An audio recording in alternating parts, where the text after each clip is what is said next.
નમસ્કાર વિદ્યાર્થી મિત્રો, મારી યુટ્યુબ ચેનલ વિદ્યાદીપમાં આપ સૌનું હાર્દિક સ્વાગત છે.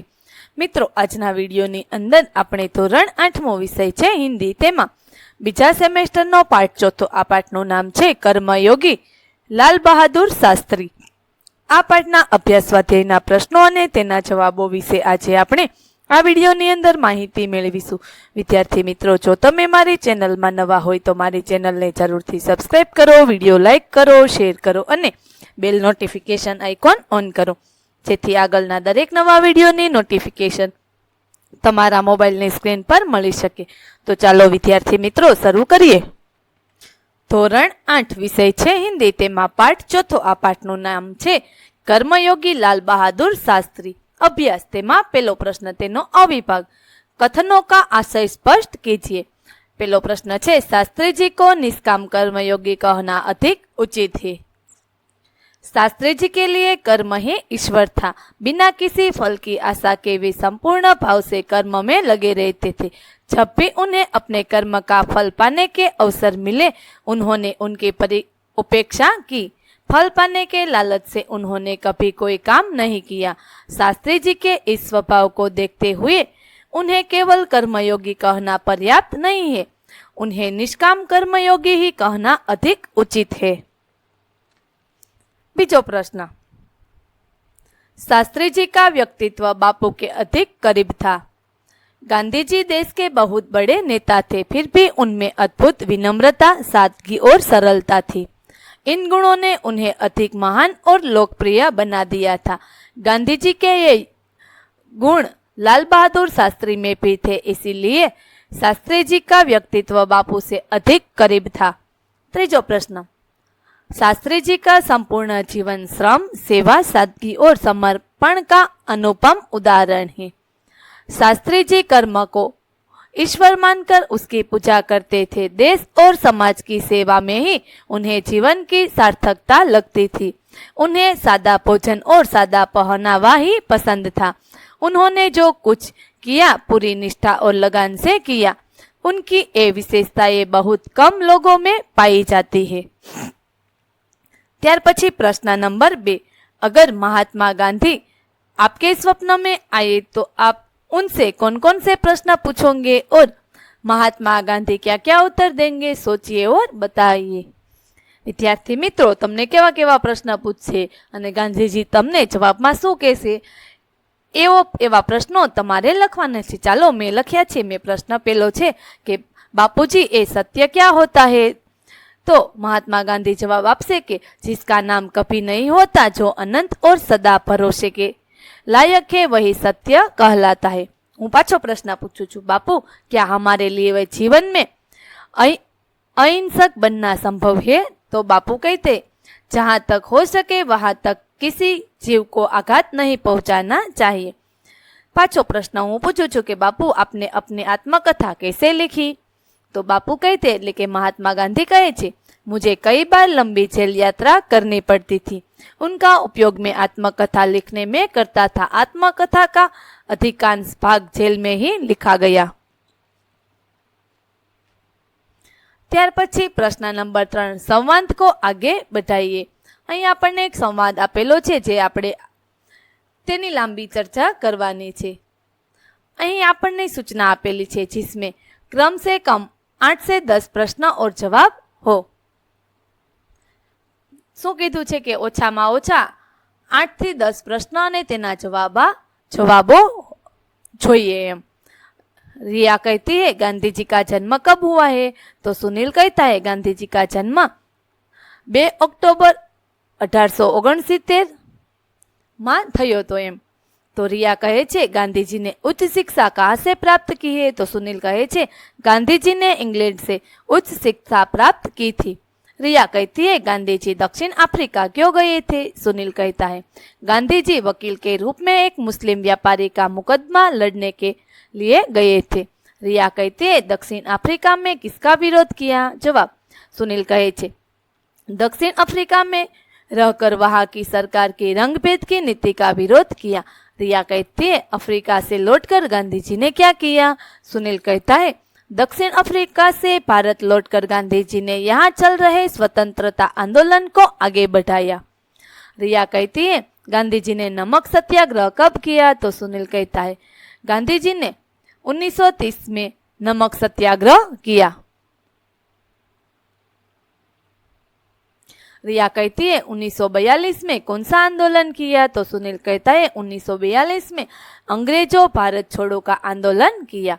ત્યાર પછી પ્રશ્ન નંબર 4, નિમ્નલિખિત પરિચ્છેદ કા શુદ્ધ રૂપ से अनुलेखन कीजिए। વિદ્યાર્થી મિત્રો અહીં જે તમને ફકરો આપેલો છે તેનું તમારે સુંદર અક્ષરે આ ફકરો લખવાનો છે। ત્યાર પછી જોઈએ સ્વાધ્યાય। તેમાં પહેલો प्रश्न के उत्तर लिखिए। प्रश्न 1 નો પહેલો प्रश्न, शास्त्री जी ने देश की किस आकांक्षा को पूरा किया, कैसे? जवाब, प्रधानमंत्री के रूप में पंडित नेहरू एक समृद्ध राजनीति छोड़कर गए थे। उनकी मृत्यु के बाद उसे कुशलता पूर्वक संभाल कर शास्त्री जी ने देश की आकांक्षा पूरी की। शास्त्री जी का चरित्र निर्मल था, उनमें अद्भुत संकल्प शक्ति थी। राष्ट्र को लाभ पहुंचाना उनके हर कर्म का एकमात्र उद्देश्य रहता था। उनके उन्हीं गुणों के बल पर वे नेहरू जी की विरासत को संभालने और आगे बढ़ाने का कठिन काम पूरा कर सके। ત્યાર પછી બીજો પ્રશ્ન, लाल बहादुर शास्त्री पर गांधी जी के आदर्शों का क्या प्रभाव पड़ा? जवाब, लाल बहादुर शास्त्री जी का जन्म एक साधारण परिवार में हुआ था और उसी में उनकी परवरिश भी हुई। प्रधानमंत्री जैसे ऊंचे पद पर पहुंचने पर भी वे सामान्य ही बने रहे। विनम्रता, सरलता, सादगी और जनसेवा की भावना उनके व्यक्तित्व के अभिन्न अंग बन गई थी। ये सारे गुण महात्मा गांधी जी के थे जो शास्त्री जी में अपने आप आ गए थे। गांधी जी की तरह उन्होंने अछूतोद्वार कार्यक्रम भी चलाया। इस प्रकार लाल बहादुर शास्त्री पर गांधी जी के आदर्शों का गहरा प्रभाव पड़ा। ત્રીજો પ્રશ્ન છે, शास्त्री जी के संसदीय जीवन की शुरुआत कैसे हुई? जवाब, शास्त्री जी में कार्य के प्रति गहरी निष्ठा थी। वे मेहनत करने की अदम्य क्षमता भी रखते थे। अपने इन्हीं गुणों के कारण सन 1937 में वे संयुक्त प्रांत की व्यवस्थापिका सभा के लिए निर्वाचित हुए। स्वतंत्रता प्राप्ति के बाद कई बार वे संसद के लिए चुने गए, परंतु उनके संसदीय जीवन की वास्तविक शुरुआत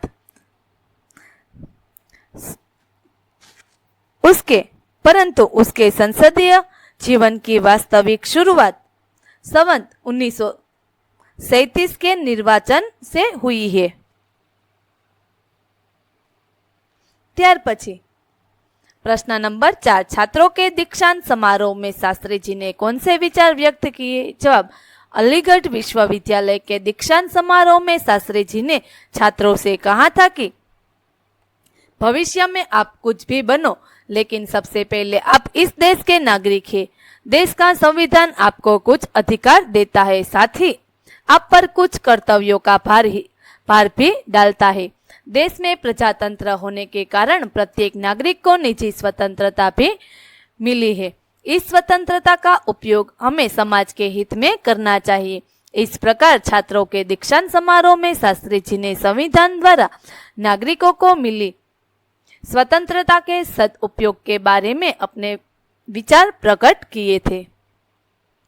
ત્યાર પછી प्रश्न नंबर 2, परिच्छेद में रेखांकित शब्दों के अर्थ शब्दकोश में ढूंढकर उन्हें शब्दकोश के क्रम में लिखिए। तो विद्यार्थी मित्रों અહીં જે ફકરો આપેલો છે તેમાં રેખાંકિત એટલે કે લીટી કરેલા શબ્દો છે તે શબ્દનો આપણે શું કહ્યું છે કે અર્થ શબ્દકોશમાંથી શોધીને ક્રમ પ્રમાણે લખવાનો છે। તો ચાલો જોઈએ। રીઢ તો તેનો अर्थ થશે મેરુદંડ, अमिट अटल, आधारशिला नींव, खाद जमीन का उपजाऊपन बढ़ाने वाला पदार्थ, पल्लवित विकसित के जिसमें पल्लव लगे हो, सौरभ सुगंध अने सभ्य तो शिष्ट। तो અહીં જે આ શબ્દો આપેલા છે તેને શબ્દકોશ પ્રમાણે ગોઠવીએ તો શબ્દકોશ પ્રમાણે આવશે અટલ, जमीन का उपजाऊपन बढ़ाने वाला पदार्थ, नींव, मेरुदंड, विकसित, शिष्ट, सुगंध।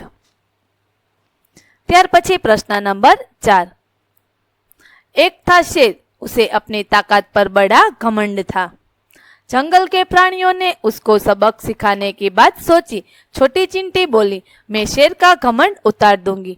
अब आप इस कहानी को आगे बढ़ाइए और बताइए कि चिंटी ने शेर का घमंड कैसे उतारा होगा। तो चलो જોઈએ। एक था शेर, उसे अपनी ताकत पर बड़ा घमंड था। जंगल के प्राणियों ने उसे सबक सिखाने की बात सोची। छोटी चिंटी बोली, मैं शेर का घमंड उतार दूंगी।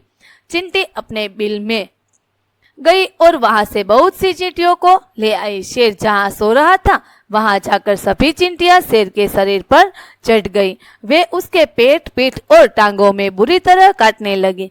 शेर उन्हें अपने पंजों से मारने की कोशिश करता था, तब वे उसके बालों में छिप जाती थी। थोड़े ही समय में शेर आकुल व्याकुल हो गया। उस चिंटी ने उससे कहा, वनराज, इन चींटियों से परेशान होना आपको शोभा नहीं देता। आपको तो अपनी ताकत पर बहुत घमंड है ना। शेर ने कहा, चिंटी बहन, मैंने तुमसे हार मान ली। अब मैं कभी अपनी ताकत पर घमंड नहीं करूंगा। मैं शेर हूं तो तुम सवा शेर बनकर दिखा दिया। मैं शेर हूं तो तुमने सवा शेर बनकर दिखा दिया। जंगल के प्राणियों ने खुश होकर चिंटी का विजय जुलूस निकाला। विद्यार्थी मित्रों, અહીં આપણે ધોરણ 8મો વિષય છે હિન્દી, તેમાં પાઠ ચોથો આ પાઠના અભ્યાસ સ્વાધ્યાયના પ્રશ્નો અને જવાબો પૂરા કરીએ છીએ।